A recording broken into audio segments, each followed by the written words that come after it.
Hello and welcome to DFS Coach Talk. Today is Saturday, January 16th. I am Joe Sarvati, affectionately known as Coach, and I am excited to go over today's NBA main slate with you. I think there's some great potential, some good value, and certainly some good pay-up options as well. Hope everyone's having a great weekend.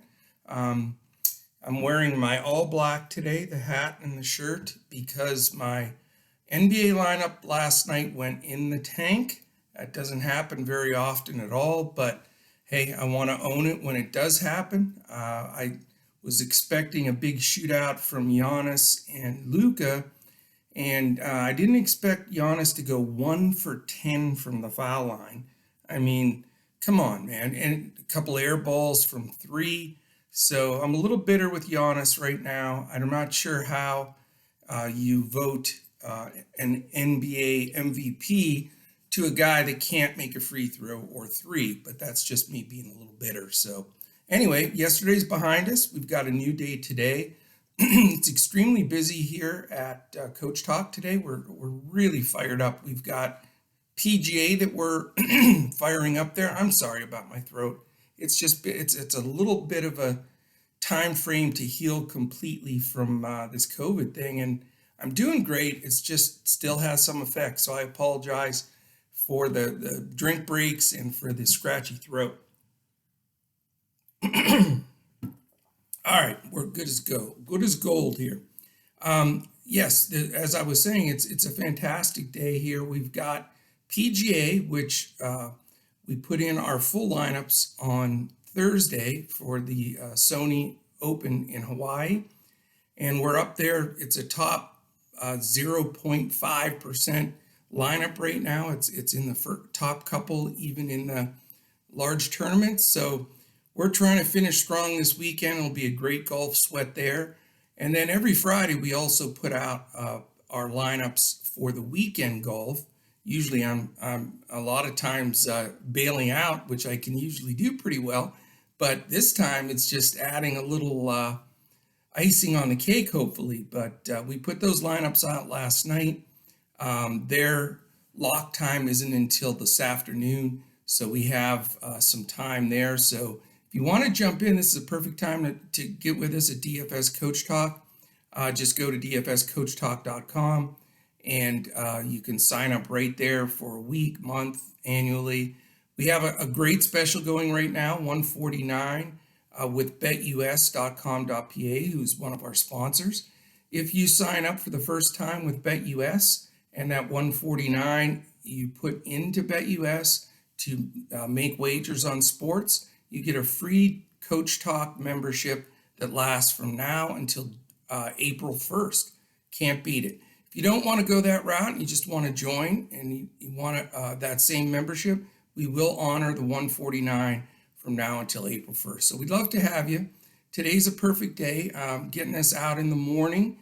So it's out at lunchtime. So you have all day to prepare for all 3 sports, but or to join and jump in Discord and get our lineups. So PGA locks this afternoon. And then, of course, this is NFL football playoff weekend, so everybody's really stoked up for that. If you haven't had a chance to catch the 2 podcasts that our NFL pros Andrew Hansen and Shane Caldwell put out, definitely this is the time to get in there and listen to those.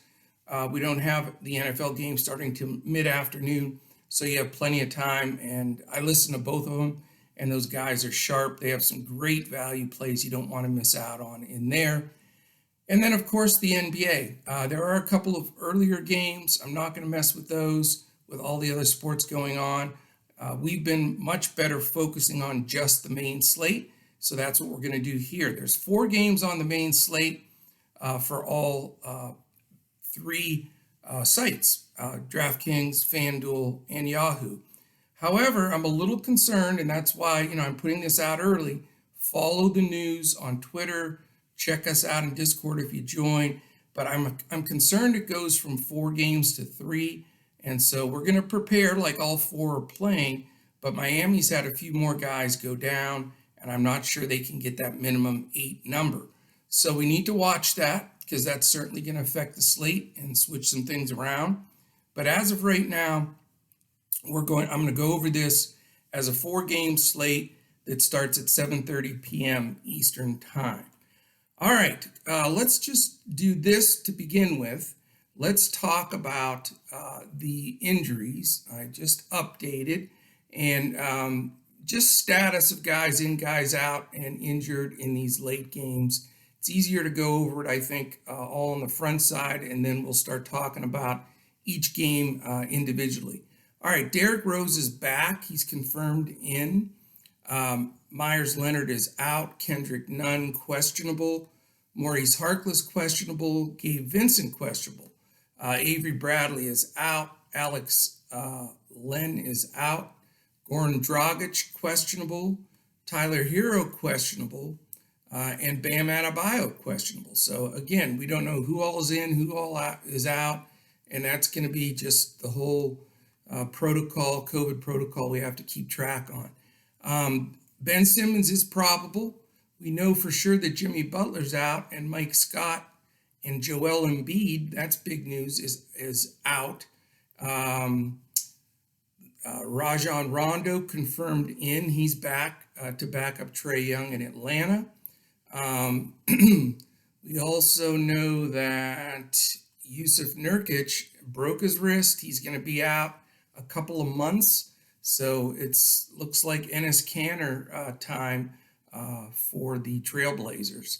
A couple other ones. Gordon Hayward right now, questionable. He missed the last game. Not sure. I think he's leaning more towards doubtful than questionable based on the news I read this morning. But another guy we have to keep a look at. Okongwu, the rookie from Atlanta, is back. I'm not sure he'll get many minutes at all. Capella is confirmed in. His foot is okay, and he's ready to go. And then Goga Bitadze is listed as out for the Pacers. So that's the early news. It is going to shift and change. I mean, let's face it, we wouldn't expect anything else from this last year or so.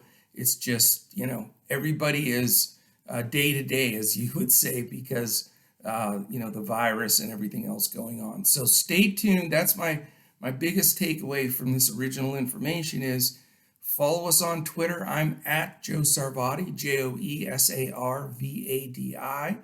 You can reach Andrew at Language Olympic, and Shane is at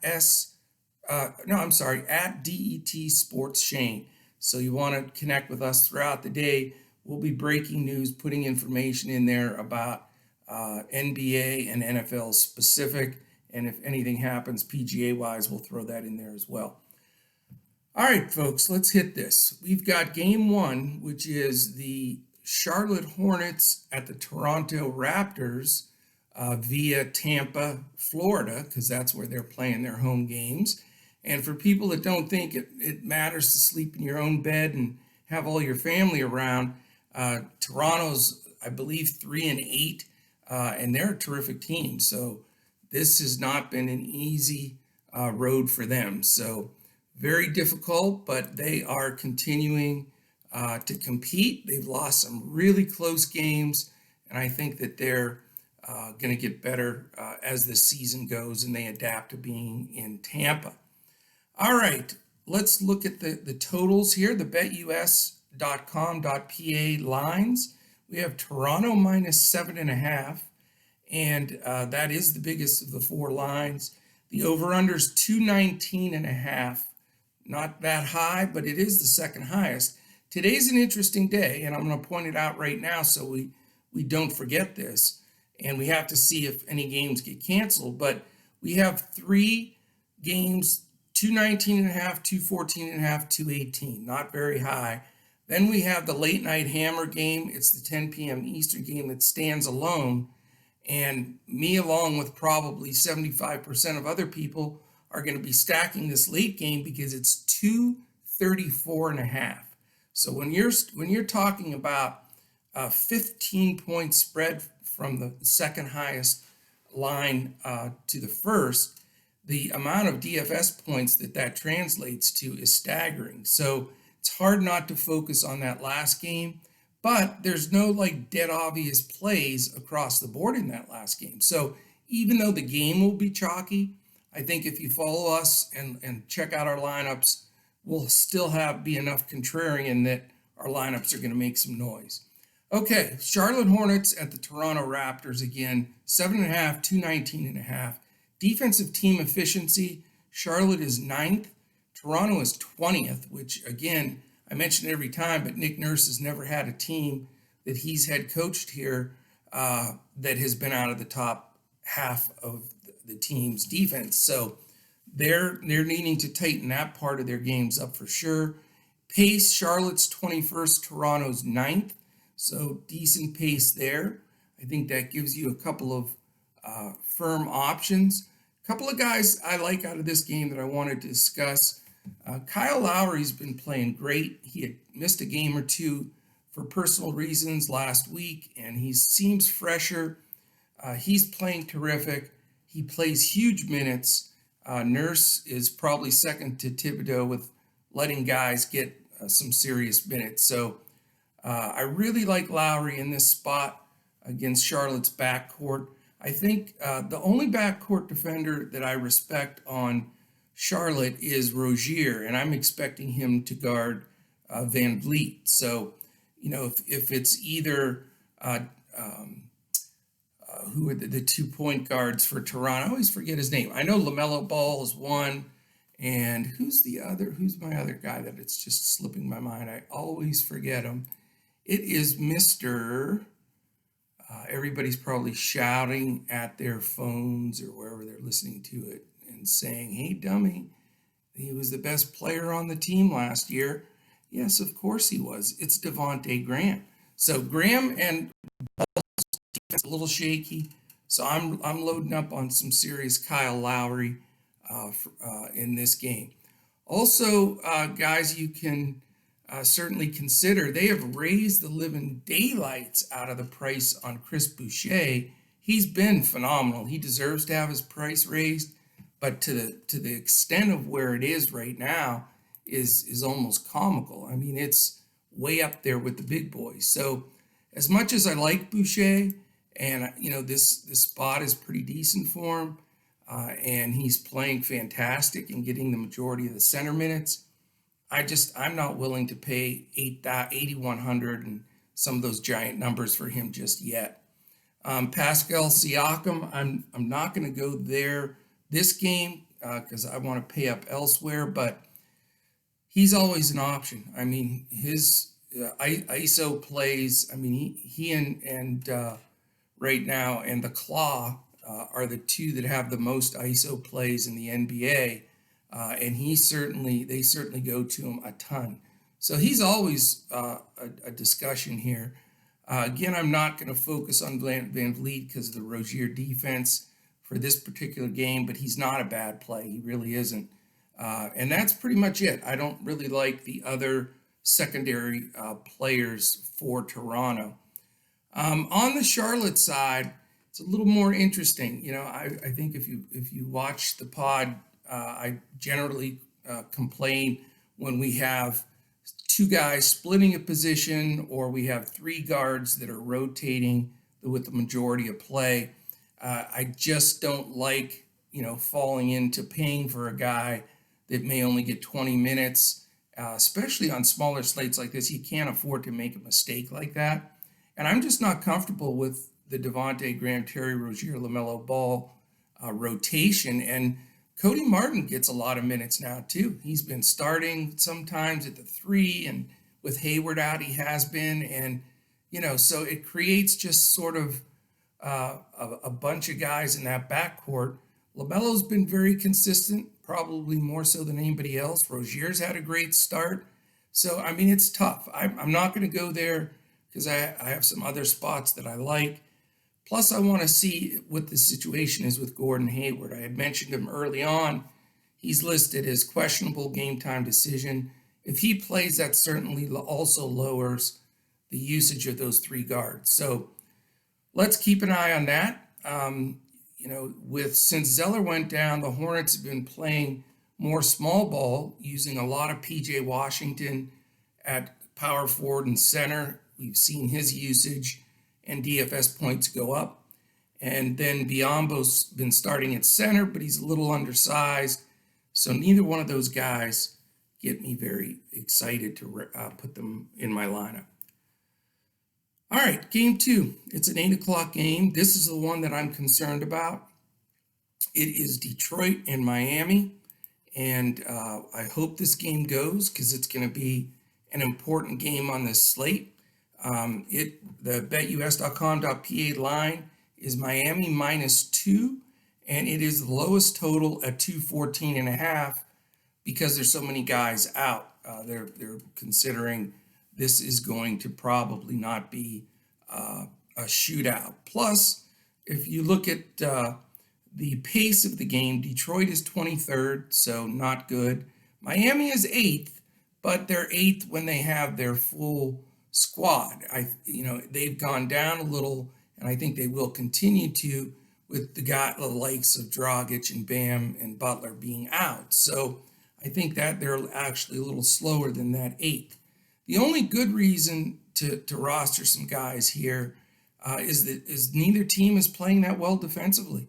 Detroit is 23rd, and Miami is 21st, which that's the lowest the Spoelstra's team has been in a long time, but he's been ravaged by that team by COVID, just guys missing left, right, and backwards. So that really doesn't count that well either. Let's look at the Detroit side first. Derrick Rose is back for this game, so that eliminates anybody that was messing with the DeLon Wright side of things. Josh Jackson hasn't played in a while, so they've used a bunch of different guards. Jeremy Grant has been kicking butt and taking names. He really has, but his price is ridiculous. I don't want to pay up that high for him, but I get it if you want to. The guy that I'm looking at today, and it's you look at it and you say, well, but it's Blake Griffin. I mean, when he plays, he's been very effective. His DFS points per minute, the minutes played. Listen to his minutes of the last 3 games, 32, 32, and 40. You tell me I'm going to get that range with Blake, I'll take it all day. And his Draftkings and this would be on Fanduel, 28.4, 24.7, 38.9. No, he's not killing it. He's not the old Blake, but at a really fair price of $6,100 on Fanduel, which is pretty damn low, he's also fairly priced on DraftKings. I think you got to consider him. If he's going to get 30-some minutes in this game and Miami's shorthanded, he could easily go 7-8x. He's healthier than he's been, so I'm willing to roll the dice on him a little bit. Today, I think he's got the potential of definitely paying value, and I like him in my cash games for that reason. I'm not going down to Mason Plumlee, but he has been solid. He's been rebounding the ball like a maniac, and they paid big money for him. He's getting more minutes at center, but you never know exactly what you're going to get. He can get in foul trouble. He's not always the most efficient for sure. Can't shoot a foul shot. So not going to go there, but I understand those that do. Now, Miami, we're back in that scenario where, let's face it, when we have these COVID teams and they're only suiting up 8 guys and the rotation is like 7 guys, you got guys that are going to play minutes way above where they've played them ever in the past, and more is going to be expected of them. It's more confusing today, and because, again, we don't know if this game is going to go, but on top of everything else, Tyler Hero is dinged up a little bit, and he's not sure he can go, and that creates an issue. And, he's been the man for them with everybody down. He's been the usage guy. He's been smashing 8, 9x a few times here in this role. So, we've got to see what his status is. The safe 2 guys or 3 guys that I think are at the head of my list, and I like a combination of 2 of these 3 guys. It's Duncan Robinson, Precious Achiuwa, and I called him Princess the other day, so I apologize for that. Precious Achiuwa and Kelly O. Those 3 guys have been taking a lot bulk of the action and minutes and, DFS points. And it is against Detroit, again, who's, 23rd defensive efficiency. So I'm going to consider all three of them because their prices are nice. They haven't over-adjusted them with all of this COVID stuff going on. So I think those three guys should be in play. The big question again here, does this game go? Who else is going to get minutes? Now, we know Iguodala, Chris Silva played real well the last game. There's a few other options there. Also, Gabe Vincent, he's questionable for this game with a little bit of an injury as well. So if he does play, he's certainly an option also. So this is going to be the news-related game of the day. It's going to affect things a lot. I can come out of this game with as many as 4 players. If it doesn't play, you got to reshuffle the deck. If a few of these guys get rolled in and out differently for Miami, again, you're going to have to shift and choose which guys you want to utilize. So this may be the key game with the key news. So catch us on Twitter and in Discord because that's going to be the biggest difference in the slate. All right, real quickly want to mention as we go to game 3 of the 4, I do want to mention that if you're watching this right now on YouTube, this is our biggest ask of every podcast. Please take a second, hit the thumbs up, that's important to us, subscribe to us, which is very important, and hit the alert button so you get an alert every time one of our podcasts posts. We're doing 7-day-a-week NBA podcasts.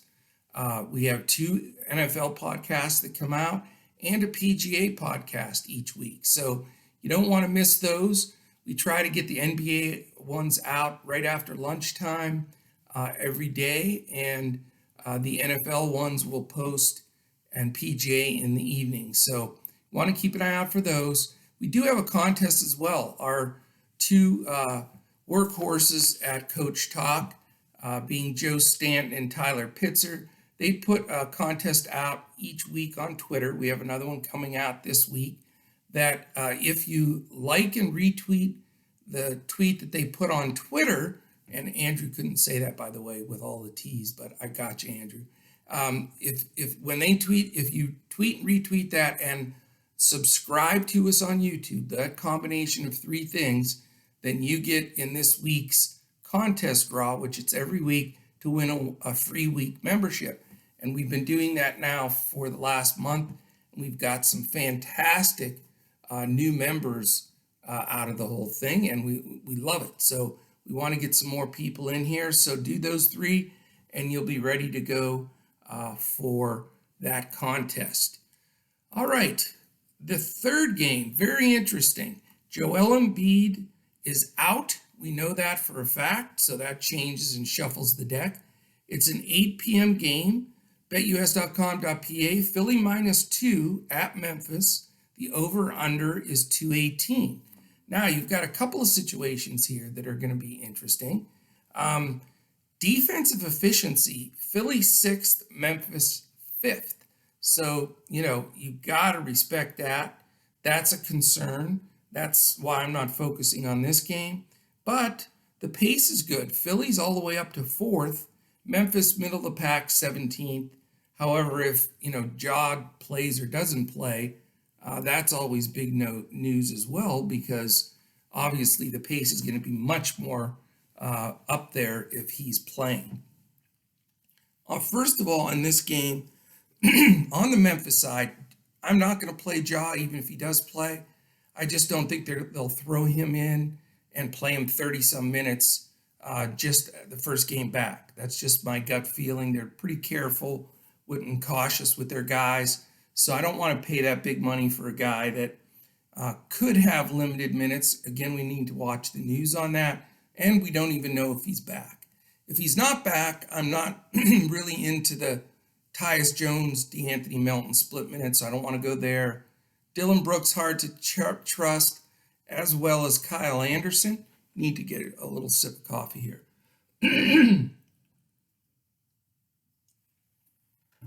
At some point, this is going to be cleared up, that's for sure. The place I want to look in this game are the two centers, power forward and center. Brandon Clark's been terrific, consistent. He's sort of taken the biggest usage jump with Ja Morant out, Triple J still not back, and he's been consistent. So Clark is in my player pool, as is Joe Val. Joe Val's been much better.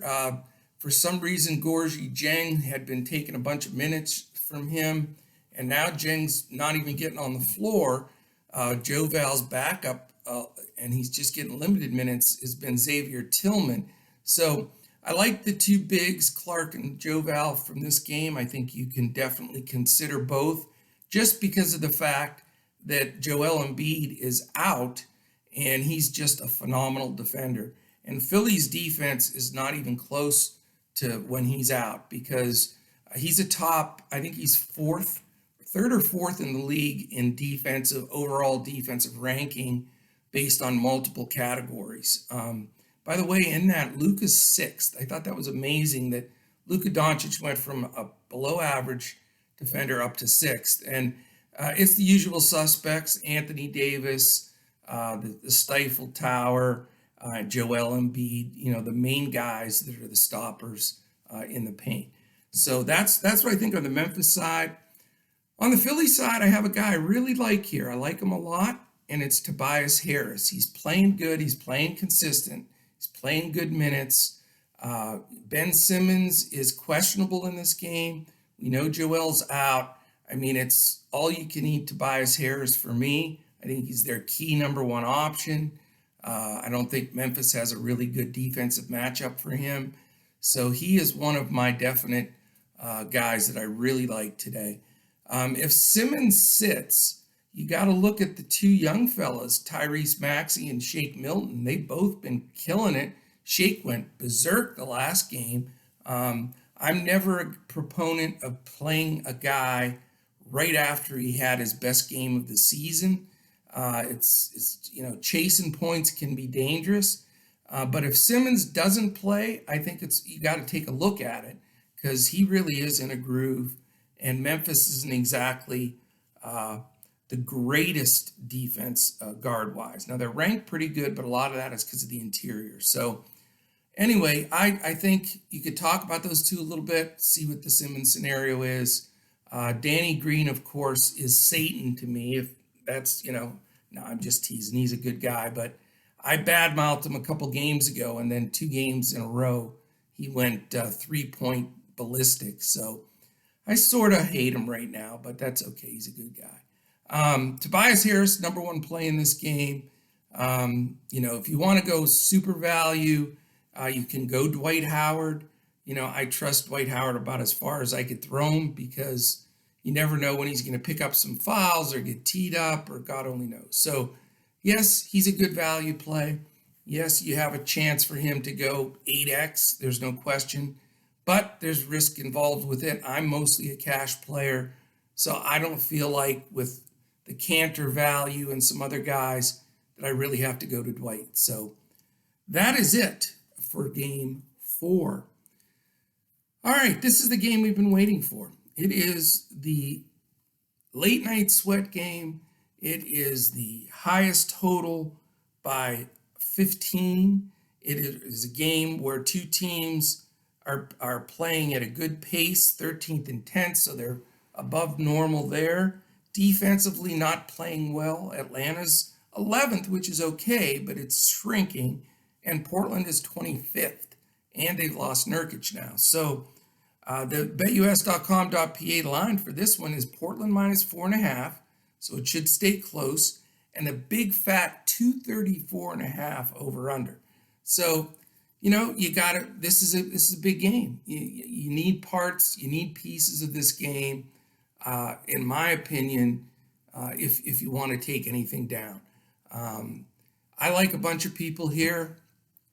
Right now, I want to put both Dame and CJ in there.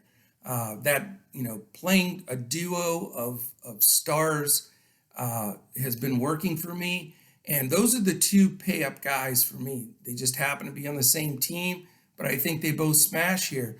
they both also show an increase in usage with Nurkic off the floor.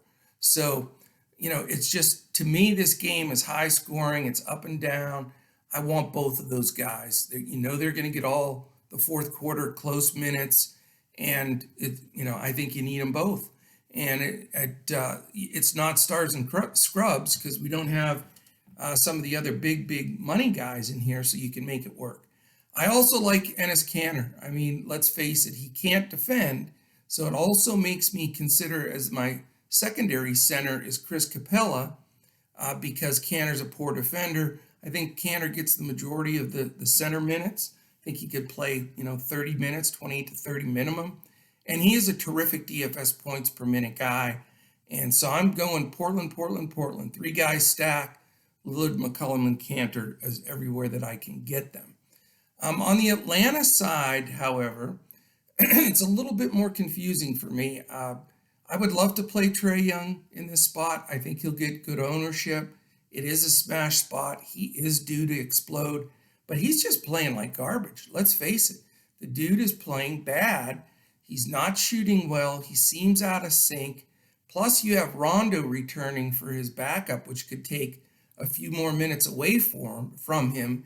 So rather than go, with a correlation of like Dame and Trae or CJ and Trae, I feel there's less risk on the cash side to just go with Dame and CJ and keep Trae on the bench until we really see him start to heat it up. So I'm not crazy about him. The value guy I really like here, and he's only 4,500 on FanDuel, is Cam Reddish. Yes, there's some risk there, but he's averaging 23, 24 DFS points per game, and he's the kind of guy that can hit 6, 7 threes in a game at any given moment. This game will have pace. There are some nice guys, ancillary guys, that you can play from this game, strictly based on that, the fact that he's going to get minutes and he could very well produce here. So I really like him. The other guy that's so cheap that we keep playing him and he barely scratches to make 5X or doesn't quite make it. And it's mind-bending, but Robert Covington still remains dirt cheap. We know that he can get 50 DFS points, 40 DFS points at least on any given night and go 8 to 10X. And I keep sliding him in there because, again, he seems like a value play with a good floor because he's going to get a lot of minutes because he defends so well and he's a key guy in their rotation. So, again, the ball's got to bounce his way sometime. He's got to get a few of those 50-50 balls and a couple of those extra rebounds, maybe a tap in. I think he's a good, solid option here in this game as well. Other guys on the Atlanta side, because I like the Portland side a little better. John Collins certainly deserves, some mention here. His stats have been solid, but he's very expensive. DeAndre Hunter's the other guy. I really am high on DeAndre Hunter. Now, he's a young guy. He's really just coming into his own. He's had a little inconsistency, but I'll tell you, you look at his last 5 games or so, and he's tearing it up. He's now really one of their go-to guys. So, for me, I'm fading Trae today. Reddish is definitely in play. I think DeAndre Hunter's a good option. And I like Clint Capella going against Kanter. I think he's a great option. Secondarily, you can look at maybe Collins a little bit, but I just don't want to spend up there. And I'm not going with any of the cheaper guys like Rondo, Herter, or Goodwin that'll just get spare minutes. So that is it, my friends. That is the 4-game slate, which we hope doesn't turn into a 3-game slate. We're going to roll with it from there. I hope you enjoyed the podcast today.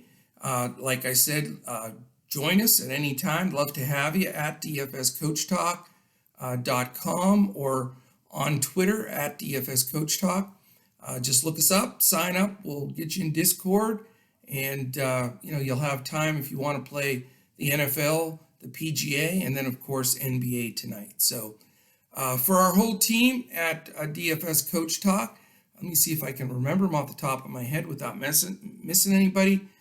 Brett Trimble, who's awesome, Dawson Sarvati, who I'm a little partial to, our man Joe Stanton, Tyler Pitzer, Shane Caldwell, Andrew Hansen, and me, the coach. We thank you for listening, and we look to get back at it tomorrow. I'll be here with the Solo NBA podcast, and then we've got already posted the NFL podcast with tomorrow's games, and then hopefully just crush it all weekend. So appreciate you listening. Remember to thumbs up, subscribe, and hit that alert button on YouTube. All right, let's kill it today, guys and gals. It is a good Coach Talk weekend, and we're calling it the winning weekend, and that's what we're planning on doing. So thanks again for tuning in. We'll catch you tomorrow when we look to crush it in DFS.